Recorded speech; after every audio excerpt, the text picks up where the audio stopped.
শঙ্খধ্বনি এবং স্বামী প্রবোধানন্দ অধ্যক্ষ মহারাজজি সকলকেই আসন গ্রহণ করার জন্য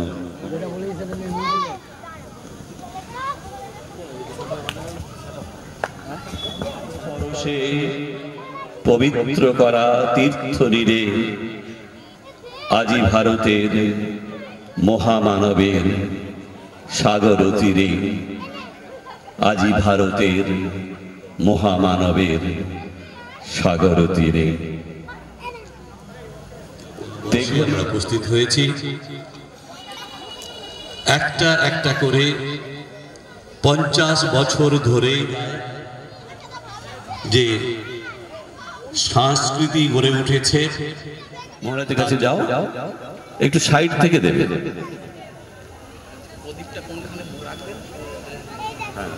ঠিক আছে। শঙ্খধ্বনি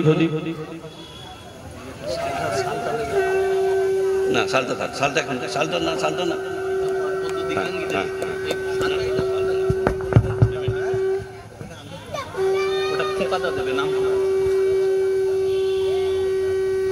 মহারাজকে শাল পরিয়ে দিচ্ছেন, উত্তরীয় পরিয়ে দিচ্ছেন মাননীয় পাদপদ্ম দীর্ঘাঙ্গী মহাশয়। আপনাদের করতালি ধারিতে মুখরিত হয়ে উঠুক এই অন্নপূর্ণা প্রাঙ্গণ। এরপর আমরা বরণ করে নিচ্ছি মাননীয় প্রাক্তন বিধায়ক কৃষ্ণচন্দ্র সাঁতরা মহাশয়কে।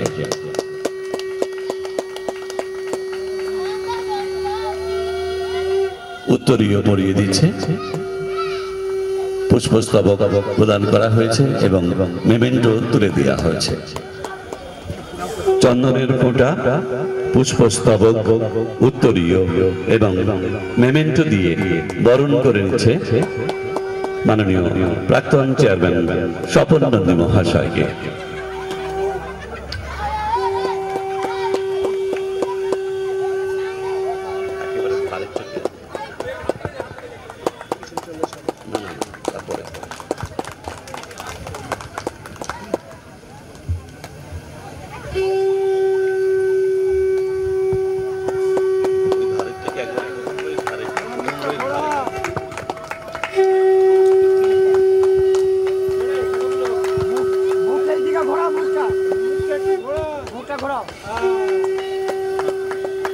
এরপর আমরা বরণ করে নেব।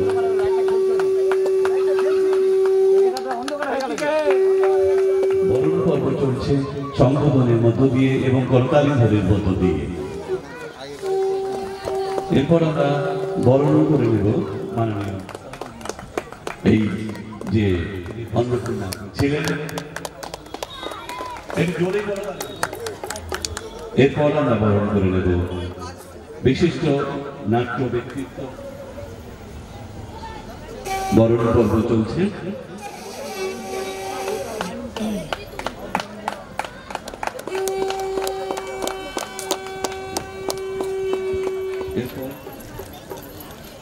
উত্তরীয় পরিয়ে দেওয়া হচ্ছে, মেমেন্টো তুলে দেওয়া হচ্ছে। এরপর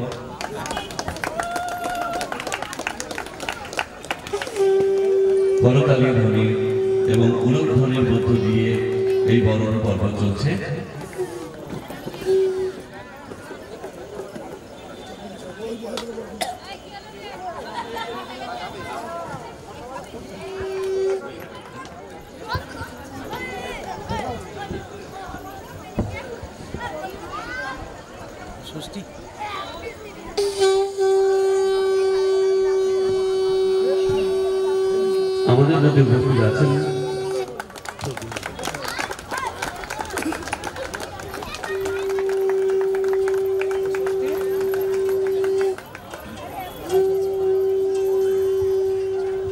আমাদের মধ্যে উপস্থিত আছেন বিশিষ্ট। এবার সম্মাননা জানাবো এতক্ষণ যিনি ঘোষণা করছিলেন তাকে। তিনি শ্রী উত্তম ঘোষণা করছেন, অ্যাঙ্কারিং করছেন বিভিন্ন অনুষ্ঠানে। আমরা গর্বিত, আমাদের এই অনুষ্ঠানেও তিনি এসে ঘোষণা করব। আমি সেসব কিছু না, একজন সাধারণ সংস্কৃতি প্রিয় মানুষ, সংস্কৃতির টানে, ভালোবাসার টানে, আর এই গ্রামটির সঙ্গে আমার দীর্ঘদিনের পরিচয়। দ্বারক ধারণ করবো, মহারাজজিকে অনুরোধ করবো একবার মন্দির আবরণ উন্মোচন করবেন।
বিশিষ্ট অতিথিবর্গ, বিভিন্ন অতিথিবর্গকে আসার জন্য অনুরোধ করছি। হ্যাঁ, করছেন।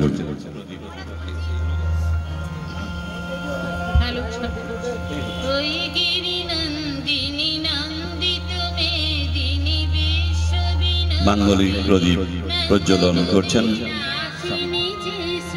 এবং অন্যান্য গুণ করছি। আপনারা আসুন।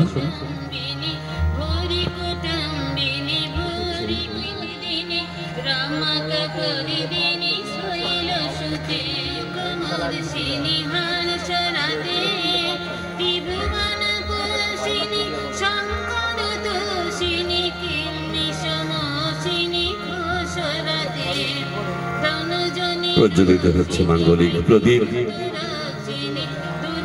সঙ্গীত পরিবেশন করছেন এই মাঙ্গলিক প্রদীপ প্রজ্বলন উপলক্ষে সুলেখা ঘোষ।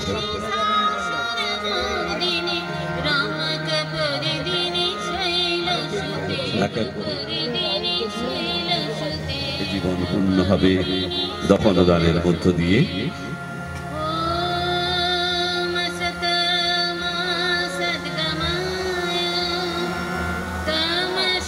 প্রজ্বলিত হচ্ছে মাঙ্গলিক প্রদীপ।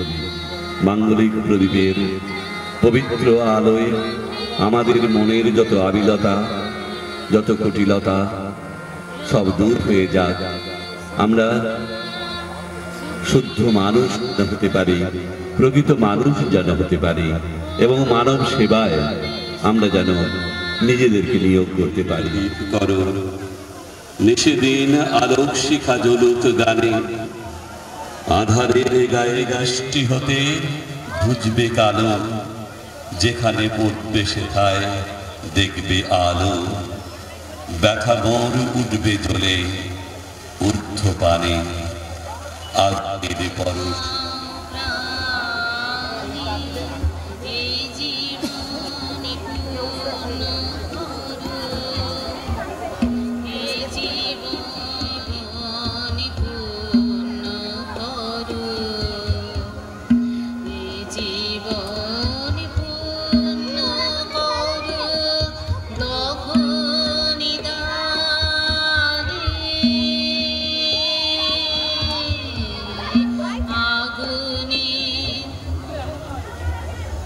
মাঙ্গলিক প্রদীপ প্রজ্বলিত হলো।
মায়ের আশীর্বাদ প্রার্থনা করছি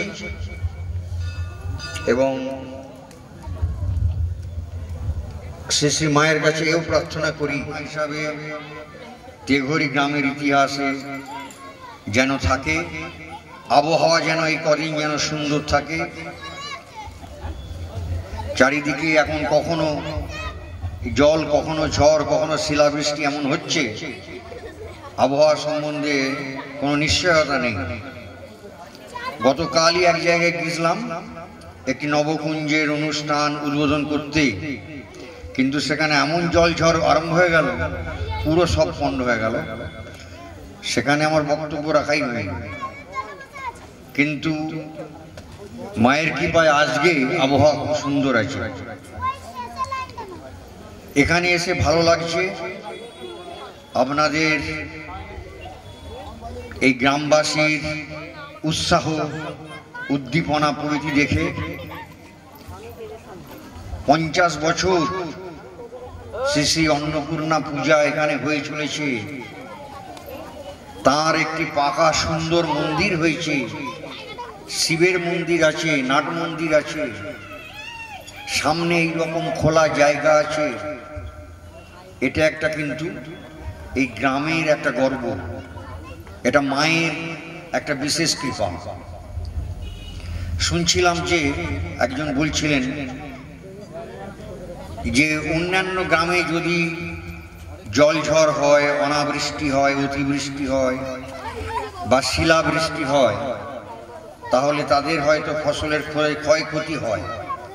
এই তেঘরি গ্রামও কৃষি প্রধান গ্রাম, কিন্তু বলছিলেন যে এই অন্নপূর্ণা মায়ের কৃপায় এই গ্রামে কিন্তু সেভাবে ফসলের ক্ষতি হয় না। যাই ঘটুক না কেন আবহাওয়ায়, এই গ্রামের কিন্তু ফসলের ক্ষতি সেভাবে কিন্তু হয় না, মায়ের কৃপা আছে। তারপরে শুনছিলাম একদিন কোনো একজন এখানেই রাস্তা দিয়ে যাচ্ছিল, ফুল স্পিডে মোটরসাইকেল নিয়ে করিয়ে নিচ্ছেন। শুনছিলাম যে অনেকেই মায়ের মূর্তির খরচ দেওয়ার জন্যে এগিয়ে আসছেন, বলতে হচ্ছে না, চাইতে হচ্ছে না। এবং এইরকম নাকি যারা মায়ের মূর্তির দাম দিতে আগ্রহী, তারা নাকি নাম লিপিবদ্ধ করে রেখেছেন, এইভাবে আগামী কয়েক বছরের জন্য একদম বুকিং হয়ে রয়েছে। এগুলো শুনে ভালো লাগলো। আর এটা সর্বদাই জানতে হবে যে ঈশ্বর সর্বদাই জাগ্রত। ব্যাপারটা সেরকম না, ব্যাপারটা হচ্ছে তিনি সর্বদাই সর্বত্র সর্বক্ষণ জাগ্রত। কোনো কোনো জায়গায় তার প্রকাশ, তার উপস্থিতি বেশি প্রকট, এটা হবে। যেরকম দক্ষিণেশ্বরে, সেখানে মায়ের উপস্থিতি প্রকট। যেরকম জয়রামবাটি মাতৃ মন্দিরে মায়ের উপস্থিতি প্রকট। এগুলো খুব সহজে আমরা বুঝতে পারি। তার মানে এই নয় যে তিনি অন্যত্র জাগ্রত নন, তিনি সর্বত্র জাগ্রত। আমাদের প্রার্থনা শোনেন, আমাদের প্রার্থনা পূরণ করেন, কিন্তু তিনি কোথায় বেশি জাগবেন ইত্যাদি সেটা নির্ভর করছে যে আমাদের ভক্তির উপরে। দক্ষিণেশ্বরে শ্রীরামকৃষ্ণ তাকে জাগিয়েছিলেন সেই অর্থে, মানে তাকে তার সাধনার দ্বারা, তার ভক্তির দ্বারা, তার ভালোবাসার দ্বারা। শুধু শ্রীরামকৃষ্ণ নয়, রানী রাসমণি, এদেরও সব ভূমিকা আছে। হ্যাঁ, শ্রীরামকৃষ্ণদেব বলছেন 3টে জিনিস করুন যদি, সেটা হবে দেবভাব সম্পন্ন, দেবী ভাব সম্পন্ন। ওই থিমের পুজো, আলতু ফালতু শ্রদ্ধাহীন পুজো, ওতে খায় সবাই। তাদের শ্রদ্ধা ভক্তির উপর কোনো রকমের দায় সারা করে নম নম করে ভক্তি নেই। পুজোর উপকরণ জোগাড় করে দিলেন দশকর্ম ভাণ্ডার থেকে, হাবিজাবি বাজার থেকে সব থেকে কমা জিনিসগুলো, এগুলো করলে হবে না। শ্রদ্ধা করে যদি যজমান পুজোর আয়োজন করেন, তার যদি ভক্তি থাকে তাহলে দুটো শর্ত পূরণ হবে। আর 3 নম্বর শর্ত যে যিনি পূজা করবেন, পূজারী শাস্ত্রসম্মত। 2 হচ্ছে যারা পুজোর আয়োজন করছেন তাদের ভক্তি শ্রদ্ধা। 3 হচ্ছেন যিনি পূজা করবেন তার পূজা সম্বন্ধে জ্ঞান থাকতে হবে এবং ভক্তি থাকতে হবে, বিশ্বাস থাকতে হবে। এই যদি হয় তাহলে সেখানে ঈশ্বরের আবির্ভাব হবেই হবে। আর তাকে জাগাতে হবে। মা যদি এখানে জাগ্রত না থাকতেন তাহলে এইভাবে 50 বছর টানা সেবা নিতেন না। অনেক জায়গায় হয় 2 বছর 3 বছর চলে, তারপরে বন্ধ হয়ে যায়। আর অন্নপূর্ণা মায়ের পাকা মন্দির এ খুব কম জায়গায় আছে, খুব কম জায়গায় আছে। আর এই আমাদের দেখুন হিন্দুদের এক আশ্চর্য সব ব্যাপার। শিব ঠাকুরকে উদ্দেশ্য করে যে ওহে ত্রিভুবনপতি বুঝি না তোমার মতি, কিছুই অভাব তব নাহি, হৃদয়ে হৃদয়ে তবু ভিক্ষা মাগে ফিরো প্রভু, সবার সর্বস্ব ধন চাই। তিনি হচ্ছেন 3 ভুবনের মালিক, তবু তিনি ভিখারি ভোলানাথ। কিন্তু আমাদের কাছে তিনি কি ভিক্ষা চাই? আমাদের ওই যে ভক্তি, ভগবানও এই জিনিসটা চান, মানুষও এই জিনিস চায়, জীব জন্তু পশু পাখি উদ্ভিদ সবাই এই জিনিসটা চায়। এটা খুব দুর্লভ, এই জন্য বললাম। মানুষালি আমাকে একজন ফোন করেছে, ওই সম্পর্ক খারাপ, পরিবারের সম্পর্ক খারাপ, স্বামী স্ত্রীর সম্পর্ক খারাপ, বাবার সঙ্গে মায়ের সঙ্গে সন্তানের সম্পর্ক খারাপ, সেই নিয়ে বলছে টেনশন চিন্তা, কি করি? তা আমি দেখলাম উত্তর একটাই, ভালোবাসা। পরস্পরকে ভালোবাসুক, শ্রদ্ধা করুক, সমস্ত সমস্যার সমাধান গ্যারান্টি দিয়ে হবে। বড় করে দেখি বোকার মতো যখন আমরা একটা সেলফিশ জায়ান্ট হয়ে যাই।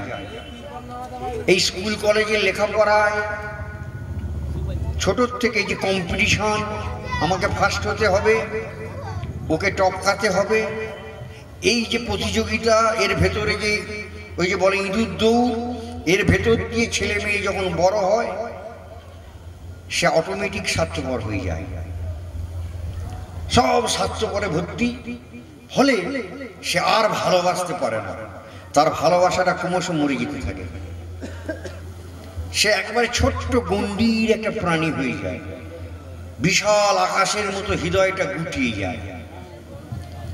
কিন্তু একটু ভেবে, একটু বিচার করে, একটু চিন্তা করে যদি আমরা হৃদয়টাকে আরেকটু বড় করতে পারি, এই ভালোবাসার অনুশীলন যদি করতে পারি, ঠাকুর চাইছে।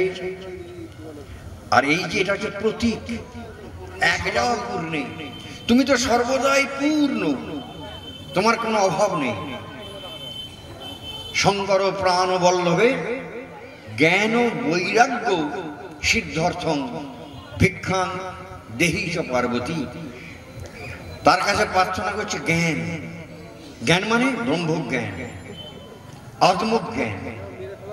যে জ্ঞান লাভ করলে মানুষের সমস্ত সমস্যার সমাধান হতে পারে, সমস্ত দুঃখ চিরকালের জন্য চলে যায়, সমস্ত ভয় চলে যায়, সমস্ত অশান্তি চলে যায়।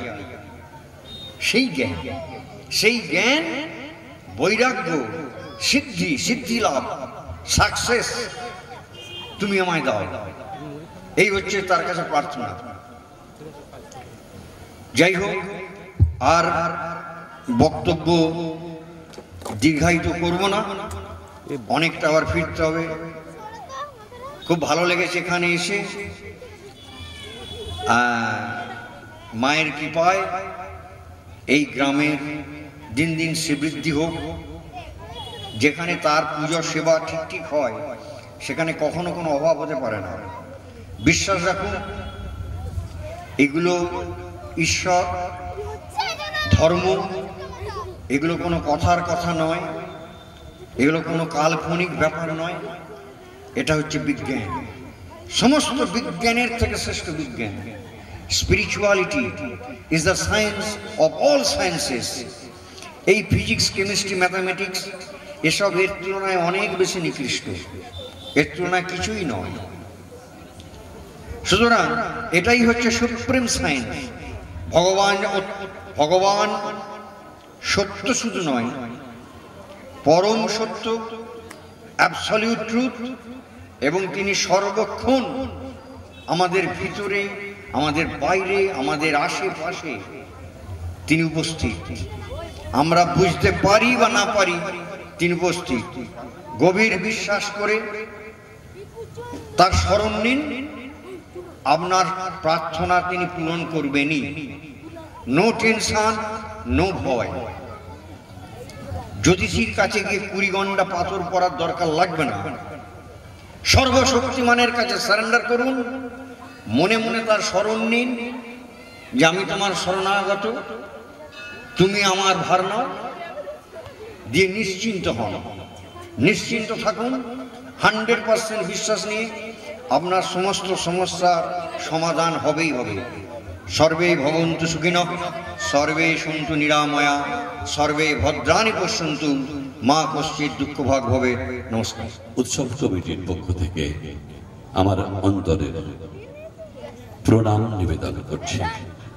কত সহজ করে মানবের আসল উদ্দেশ্য কি, কি হলে মানুষ প্রকৃত মানুষ হয়ে উঠতে পারে, কত সহজ করে সংক্ষেপে উনি আমাদের সামনে দীর্ঘ নিরোগ জীবন কামনা